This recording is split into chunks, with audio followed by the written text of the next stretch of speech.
Did you have any follow-up, any final thoughts before we conclude this? No, I think that was a good talk, and Yeah. I think you provided a lot of information that kind of takes away the misconceptions, but also gives someone an idea of what, if they were to look into it, what they would be walking into. And Yep. Well, I tell everyone kind of day one what to expect, and it's so like if you were to train, you'd either do 2 or 3 days a week, and that depends on schedule and generally how old someone is. Basically, Right. anybody in the age of like 50 is going to do 3 days a week, yeah, but that's kind of just a rule of thumb. And so you're going to do 3 days a week. First day, learn how to squat, learn how to press, learn how to deadlift. Day 2, which is 2 days later, you squat and you bench and you deadlift. Day 3, you squat and press and deadlift, and every time the weight goes up. It has to go up every time. how do you pick I just thought of another question. Oh. How do you pick like the progression of weight? Does that depend on the That's a great person's question. body size? Or? Yeah, it's going to depend on. So the first day is the diagnostic day for how much they're going to lift. So I don't know if you come in, if you're going to lift 135 for your squats, or if you're going to lift 45 for your squats. Right. For your highest set for that day. I feel like I have to watch it, and I have to Yeah. go, that was kind of slow, we're done. Let's call it today, and we'll just increase from there.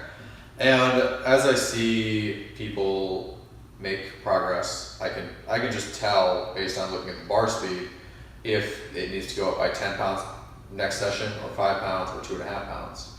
Generally, the increment at which someone will increase their weight is a function of the weight on the bar.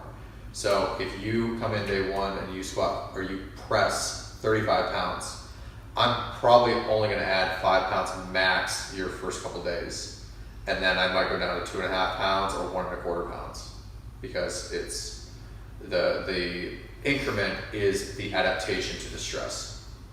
So you stress your body, you recover from that, you are now stronger. So we have to stress it with a heavier weight. Okay. Yes.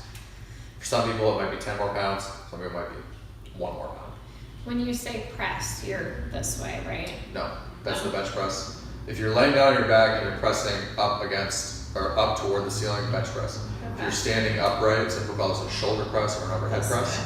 and you push it over your head. Yep. Okay. So, isn't the bar always 45 pounds though? No, I have a 15-pound bar. Oh, cool. Yep. I also have a 5-pound bar, but I don't usually have to pull that one out. Okay. So, yeah, I mean, generally, someone should be able to lift 15 pounds over their head with both of their arms. Yeah, with younger people, I'd say between the ages of like 12 and 16, there are motor control problems, so you want to start them with a really artificially light weight. And then some women, because women have proportionally weaker upper bodies compared to their male counterparts, you might have to start them really light. So like most women that I get in will start with a 15-pound bar to learn. Mhm. And then on diagnostic day we go up. But the thing is, if they're pressing, if their work set, which is the weight that matters, is 45 pounds, the next time they come in, they're supposed to press 50. I'm not going to warm them up on a 45-pound bar. Right, because there's no It's- progression. It's too You're already close. there, yeah. It's not a warm up. It's Right. basically a workout. Yeah, you're already doing it. Yeah. Yeah. Interesting. So it's not that my clients who use a 15-pound bar can't press 45-pound bar. No. It's that I don't want them to warm up. Yeah. Huh. That's interesting because I always kind of thought you had to have the 45-pound starting point.